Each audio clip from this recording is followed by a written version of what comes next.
क्या कोलकाता में 8 और 9 अगस्त की रात को 31 वर्ष की महिला डॉक्टर का गैंग रेप हुआ था? और इस समय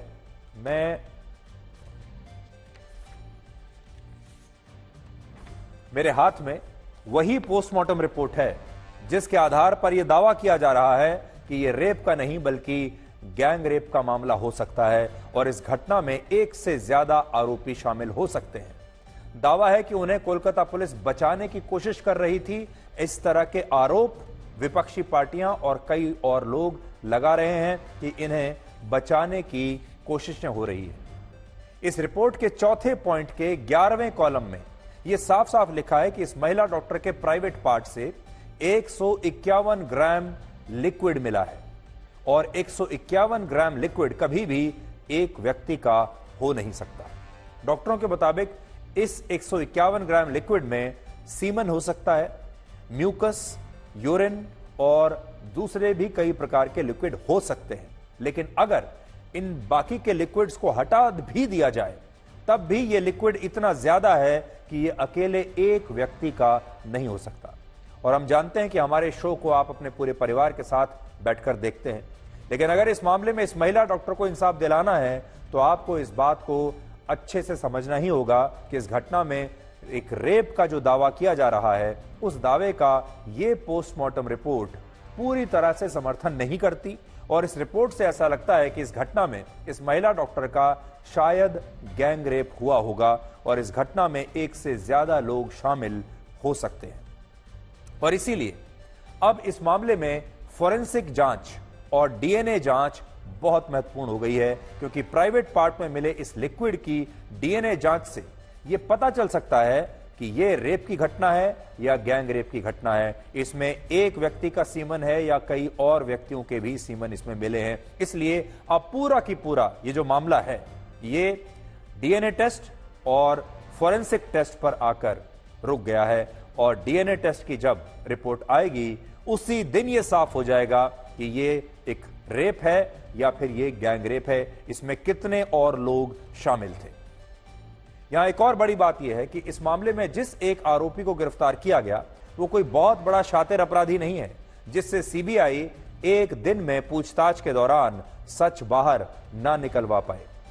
इसलिए सीबीआई को भी यह देखना होगा कि उस घटना को कितने दिनों में सुलझाएगी। पूरा देश इस समय सीबीआई की तरफ देख रहा है और सीबीआई को यह मामला रिकॉर्ड समय में पूरा करके इन्वेस्टिगेशन देश को बताना चाहिए। इसी पोस्टमार्टम रिपोर्ट में 10 और बहुत बड़ी बातें बताई गई हैं जिन्हें आज रक्षाबंधन के दिन सुनकर आपका दिल टूट जाएगा। लेकिन जो सबसे बड़ी बात मैंने आपको पहले बताई वो यही कि इस महिला डॉक्टर के प्राइवेट पार्ट से 151 ग्राम लिक्विड मिला है। इससे पहले इस थ्योरी की पुष्टि नहीं हो रही थी, लेकिन अब पोस्टमार्टम रिपोर्ट में यह बात साबित हो गई है और वो पोस्टमार्टम रिपोर्ट मेरे सामने है और इसमें साफ साफ लिखा हुआ है 151 ग्राम।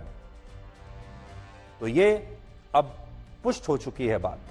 लेकिन इसके अलावा इस पोस्टमार्टम रिपोर्ट में और क्या लिखा है वो अब आपको बताते हैं। इसमें लिखा है इस घटना के बाद इस डॉक्टर के शव पर 14 से ज्यादा चोटों के निशान मिले। दूसरा, इस डॉक्टर की हत्या गला घोंटकर की गई और चिल्लाने से इसे रोकने के लिए डॉक्टर के गले को लगातार दबाया गया जिससे उसके गले का थायराइड कार्टिलेज टूट गया। यानी उसने बड़ी कोशिश की होगी कि वो मदद के लिए चिल्लाए लेकिन उसका गला घोंट दिया गया। तीसरी बात, उसके प्राइवेट पार्ट में भी चोट के गहरे निशान मिले। चौथा, सिर में इस तरह की चोटें थीं जिनसे लगता है कि घटना के दौरान मुंह बंद करने के लिए इस डॉक्टर का सिर पकड़कर उसे दीवार से घसीटा गया। पांचवा, उसके पेट, होंठ, उंगलियों और बाएं पैर पर भी चोट के गहरे निशान थे। चश्मे के शीशे टूटकर आंखों में घुस गए थे जिससे दोनों आंखों और मुंह से लगातार खून निकल रहा था और नाक से भी खून बह रहा था। चेहरे पर नाखूनों से बने खरोंच के निशान थे और इससे पता चलता है कि घटना के दौरान इस महिला डॉक्टर ने खुद को बचाने के लिए कितना संघर्ष किया होगा। और आखिरी पॉइंट इसमें यह है कि इस घटना में इस महिला डॉक्टर को कोई फ्रैक्चर यानी कोई हड्डी नहीं टूटी, लेकिन जिस तरह से इसे यातनाएं दी गईं वो यातनाएं बहुत भयानक थी। और सबसे बड़ी बात यह कि कोलकाता पुलिस का कहना था कि यह एक रेप का मामला है, जबकि पोस्टमार्टम रिपोर्ट में जो बातें सामने आई हैं उनसे इस बात की तरफ इशारा मिलता है कि यह रेप का नहीं बल्कि गैंग रेप का मामला भी हो सकता है। और इसलिए आज सबसे बड़ा सवाल यह है कि अगर यह गैंग रेप का मामला है तो फिर बाकी के आरोपी कहां हैं। और जैसा मैं आपको बता रहा था कि इसमें जो अभी तक एकमात्र आरोपी है, जो मुख्य आरोपी है, उसकी कस्टडी सीबीआई के पास है और सीबीआई ने शायद अब तक उससे सब कुछ पूछ लिया होगा, लेकिन सीबीआई सार्वजनिक रूप से वो बातें बताने से पहले साक्ष्य तलाश करेगी।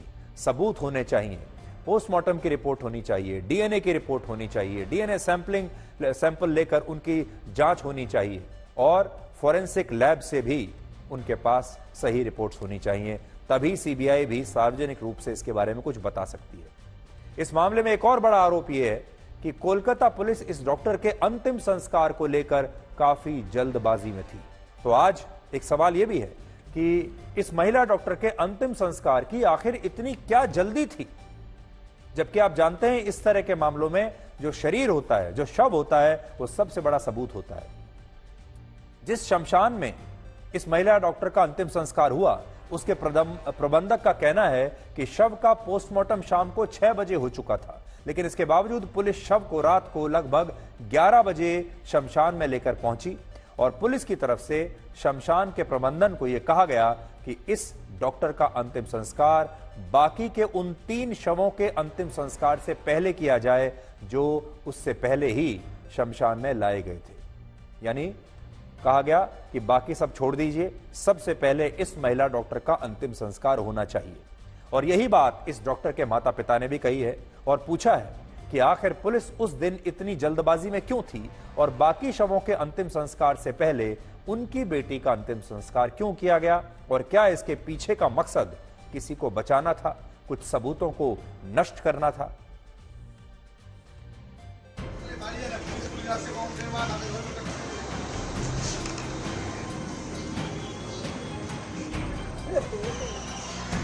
बारह बजे के बाद वो बॉडी आए थे। बॉडी के डिकम्पोज होने का बहुत चांस था, क्योंकि पोस्टमार्टम सचराचर 6 बजे करीब जितना पोस्टमार्टम होता है सब लोग आ जाते हैं, लेकिन ये 12 बजे के बाद काटा छेड़ा हुआ है। हम लोग का लोकल लड़की और डॉक्टर भी था, इसीलिए हम लोग उसको 2 बॉडी के पहले पुलिस भी था। इतना कंजेस्टेड एरिया हो गया था, पुलिस आदमी से ज़्यादा पुलिस था, एमएलए भी था, काउंसलर भी था। तो जब हम रजिस्ट्री किया तो उसका मम्मी भी नहीं था उधर। मम्मी भी अगर बोलते जे हम लोग को लाइन में करो तो हम लोग लाइन में करते, लाइन में कुछ नहीं बोला था।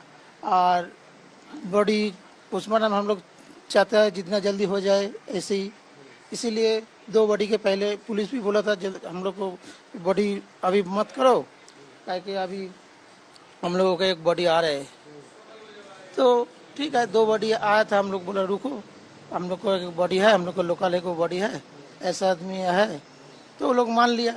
ये भी उसको मामा पापा भी कुछ नहीं बोला है, तो हम लोग थोड़ा पहले उसको सहानुभूति के लिए उसको पहले थोड़ा छोड़ दिया। अंतिम संस्कार की जो बात आ रही है कि जबरन करवाया गया, क्या ऐसा है कि आप लोग नहीं चाहते थे तुरंत अंतिम संस्कार हो और करवा दिया गया? जो क्रिमिनेशन घाट का बारे में बोलता है, श्मशान घाट के बारे में, उधर 3 बॉडी पड़ा हुआ था, लेकिन उसका पहले ही हमारा लड़की का बॉडी जला दिया गया। क्यों, क्या वजह थी ऐसी? आप लोगों ने मना नहीं किया? आप लोग भी तो थे वहाँ पे। नहीं, इसमें तो क्या उस टाइम में तो हम लोग तो क्या बोले, हम लोग तो पूरा चूर हो गया। हम उसके लिए तो मेरा क्या बोलेंगे उसको। আমি অ্যাসিস্ট্যান্ট সুপার বলছি, আপনার মেয়ে সুইসাইড করেছে। বৃহস্পতিবার ডিউটি গেছে, শুক্রবার 10:53 তখন ফোন আসে প্রথম। প্যান্ট ট্যান্ট গুলো সব খোলা ফেলা ছিল, গায়ে শুধু একটা জামা ছিল, চাদর দিয়ে মোড়ানো ছিল, হাতটা এরকম ভাঙা ছিল, এখানে চোখ দিয়ে রক্ত পড়ছিল, মুখ দিয়ে রক্ত পড়ছিল। तो एक बड़ी बात यह है कि वैसे भी हिंदू रीति रिवाजों के हिसाब से उस समय पर अंतिम संस्कार यानी रात में लगभग 11:30 बजे 12 बजे अंतिम संस्कार नहीं किया जाता।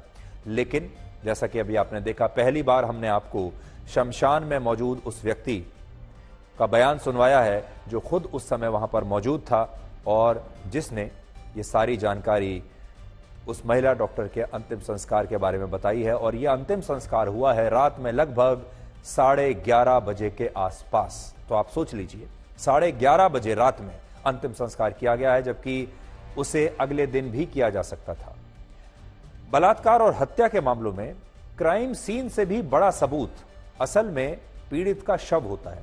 और अक्सर हमने कई मामलों में देखा है कि जब पुलिस अपना काम ठीक से नहीं करती या उस पर किसी को बचाने का दबाव होता है तो वो पीड़ित के शव का बहुत जल्दबाजी में अंतिम संस्कार करवा देती है। और ऐसा हमने उत्तर प्रदेश में हाथरस के गैंगरेप की घटना में भी देखा था और अब यही आरोप इस मामले में भी लग रहे हैं। सबसे बड़ी बात यहां यह कि कलकत्ता हाई कोर्ट ने इस मामले की जांच सीबीआई को तब सौंपी जब इस महिला डॉक्टर के शव का अंतिम संस्कार हो चुका था और क्राइम सीन पर भी लगभग 100 घंटों से कोलकाता की पुलिस जांच कर रही थी। और बाद में जब यह मामला 13 अगस्त को सीबीआई को सौंपा गया तब इस वारदात की कहानी पूरी तरह से पलट चुकी थी और इसलिए अब ये जितनी भी बातें सामने आ रही हैं उनसे कई गंभीर सवाल खड़े होते हैं। तो अब आप देखिए, क्राइम सीन कोलकाता पुलिस की निगरानी में था, हो सकता है तब सबूत मिटा दिए गए हों।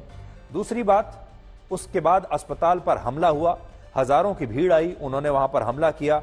अब कहा तो यही जा रहा है कि वो क्राइम सीन तक नहीं पहुंची थी भीड़, लेकिन उसमें भी बहुत सारी तरह की बातें की जा रही हैं और अब बॉडी भी नहीं है। तो सीबीआई को असल में जब ये केस मिला है उससे पहले ही बहुत पानी बह चुका था, यानी सीबीआई उस स्टेज में आने के बाद भी क्या कर लेती। और सीबीआई का दुर्भाग्य असल में यही है कि सीबीआई को जब भी कोई केस मिलता है उससे पहले पुलिस पूरी ताकत लगा चुकी होती है और वहां पर सबूत या तो ठीक से पहले इन्वेस्टिगेशन होता नहीं है या सबूत मिट चुके होते हैं।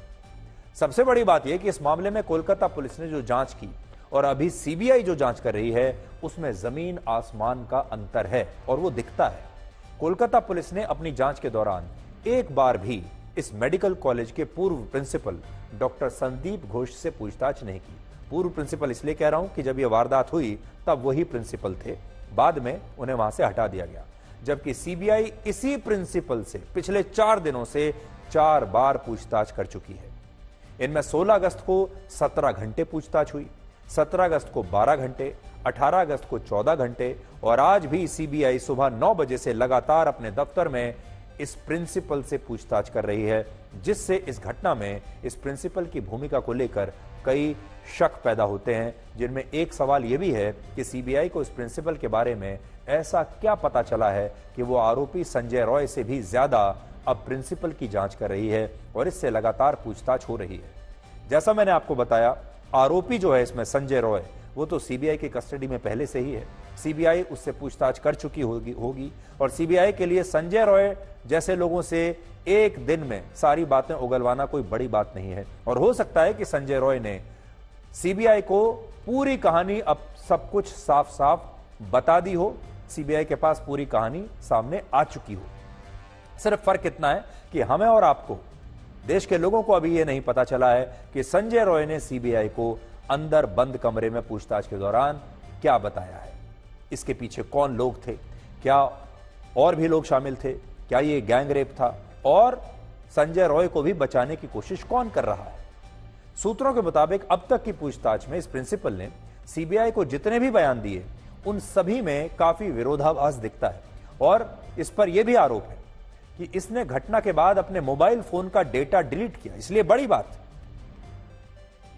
प्रिंसिपल का नाम है संदीप घोष और यह कहा जा रहा है कि संदीप घोष ने इस घटना के बाद अपने मोबाइल फोन से डेटा डिलीट कर दिया। अब देखिए, डेटा कौन डिलीट करता है? वही करता है जिसके पास छुपाने के लिए कुछ होता है। इससे ऐसा लगता है कि इस प्रिंसिपल ने इस वारदात में कुछ बड़ा सच छिपाने की कोशिश तो की है। सबसे बड़ी बात यह कि इस प्रिंसिपल को मुख्यमंत्री ममता बनर्जी की पार्टी के काफी करीब माना जाता है और यह आरोप कई लोग लगा रहे हैं। इस मेडिकल कॉलेज के पूर्व डिप्टी सुपरिटेंडेंट अख्तर अली का आरोप है कि डॉक्टर संदीप घोष एक प्रिंसिपल के भेष में एक माफिया था जिसने इस मेडिकल कॉलेज और अस्पताल को अपना एक साम्राज्य बनाकर रखा था। आरोपों के मुताबिक यह प्रिंसिपल इस मेडिकल कॉलेज में होने वाले सभी कामों में 20% का कमीशन लेता था, यानी इस मेडिकल कॉलेज में भ्रष्टाचार चल रहा था। सरकारी दवाइयों की खरीद में घोटाले करता था यह प्रिंसिपल, छात्रों को पास कराने के लिए उनसे रिश्वत लेता था और कुछ छात्रों को उनके गेस्ट हाउस में शराब की डिलीवरी भी करवाता था। और इस प्रिंसिपल पर सबसे बड़ा आरोप यह है कि वो मानव अंगों की तस्करी का एक बहुत बड़ा रैकेट चला रहा था, जिसमें पोस्टमार्टम हाउस में रखे गए शवों से भी छेड़छाड़ की जाती थी। यानी अगर आप ये आरोप देखेंगे तो ऐसा कौन सा आरोप है जो इस अस्पताल पर, इस मेडिकल कॉलेज पर ना लगा हो और इसके प्रिंसिपल पर ना लगा हो? इससे और बड़ा और क्या आरोप हो सकता है? यहां पर पॉर्न वीडियोस शूट होते थे, यह आरोप वहां पर लग चुका है। यहां पर मानव अंगों की तस्करी हो रही है, यह आरोप लग रहा है। छात्रों को पैसा लेकर पास किया जाता है, यह आरोप लग रहा है। इसके अलावा उस मेडिकल कॉलेज में जो भी काम होता था उसमें 20% की कमीशन खाई जाती थी, भ्रष्टाचार का आरोप भी लग रहा है। यहां तक कि छात्रों के कमरों में शराब पहुंचाने के भी आरोप लग रहे हैं, यानी इस मेडिकल कॉलेज में शराब भी बिकती थी। अब और क्या बचा है? इससे भी बड़ा आरोप यह है कि अगर ममता बनर्जी की सरकार इस डॉक्टर पर मेहरबान न होती तो यह डॉक्टर शायद कभी इस मेडिकल कॉलेज का प्रिंसिपल बनता ही नहीं। आरोपों के मुताबिक फरवरी 2021 में जब संदीप घोष को प्रिंसिपल बनाया गया, तब चयन प्रक्रिया में इस डॉक्टर को 16वां स्थान मिला था। यानी जो लिस्ट निकली उसमें इसका नंबर था 16वां, और मेरिट के हिसाब से संदीप घोष का प्रिंसिपल बनना लगभग असंभव था। असंभव नहीं तो मुश्किल तो बहुत था। लेकिन बहुत सारे लोगों का आरोप है कि नियमों के विरुद्ध उस समय डॉक्टर संदीप घोष को कोलकाता के इतने बड़े मेडिकल कॉलेज और अस्पताल की जिम्मेदारी सौंप दी गई। इसके बाद वर्ष 2023 में इस प्रिंसिपल का 2 बार तबादला भी हुआ, लेकिन दोनों बार ममता बनर्जी की सरकार ने इसके ट्रांसफर ऑर्डर्स को वापस ले लिया और इसकी वापस बहाली कर दी। इनमें मई 2023 में, तिथि देखिएगा, मई 2023 में जब इसका पहला ट्रांसफर हुआ तब इस प्रिंसिपल ने सरकार के आदेश को मानने से इनकार कर दिया और प्रिंसिपल रूम पर ताला लगा दिया, जिसके बाद सरकार को अपना ट्रांसफर ऑर्डर वापस लेना पड़ा।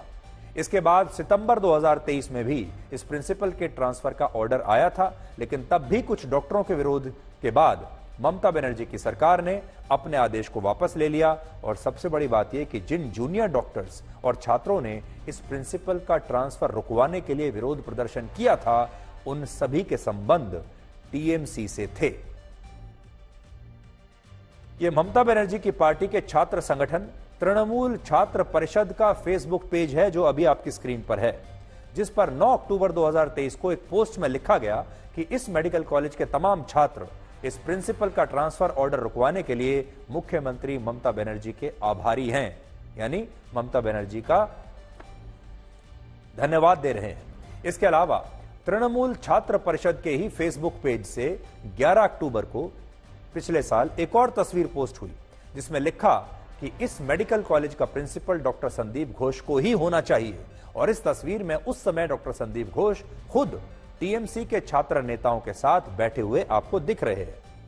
अब आप खुद सोचिए कि अगर इस प्रिंसिपल की सरकार में पहुंच ना होती तो ये 2 बार अपना ट्रांसफर कैसे रुकवाता। और तृणमूल छात्र परिषद का फेसबुक पेज इस प्रिंसिपल की तारीफों से इतना क्यों भरा हुआ है? ये तारीफों के पुल जो बांधे गए हैं इस फेसबुक पेज पर, इससे आपको यह पता चलेगा कि इस पार्टी और इस प्रिंसिपल के बीच बड़े मधुर संबंध रहे होंगे। सोचने वाली बात यह कि इस प्रिंसिपल का दोनों बार ट्रांसफर तब रुका जब पश्चिम बंगाल की स्वास्थ्य मंत्री स्वयं ममता बनर्जी ही थीं।